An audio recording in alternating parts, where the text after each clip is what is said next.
Dans l'évangile de Luc, chapitre 9, verset 35, nous voyons Jésus à l'écart sur une haute montagne pour prier. Il n'est pas seul, Pierre, Jacques et Jean sont à ses côtés.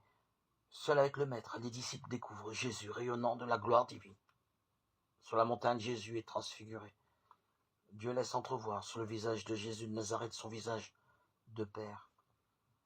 Aux yeux des apôtres, Jésus s'inscrit dans l'histoire du peuple de Dieu. Dans la nuée, Élie et Moïse sont là, présents aux côtés de Jésus, dialoguant avec lui. Ils s'entretiennent de son départ qui doit se réaliser à Jérusalem.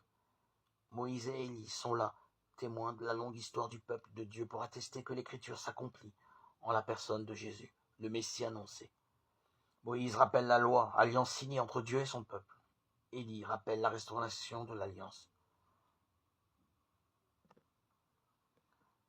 Quand le peuple s'égare et que Dieu reste fidèle à sa promesse. La transfiguration fait mémoire de la présence de Dieu au milieu de son peuple. Elle donne à Jésus de Nazareth le visage du nouveau Moïse et du nouveau Élie. Jésus est le Messie, l'élu, qui a été annoncé par la loi et les prophètes. Comme au jour de son baptême, la voix du Père s'élève de la nuée. Celui-ci est mon Fils, écoutez-le. Jésus est celui qu'il nous faut suivre, celui dont il nous faut écouter la voix.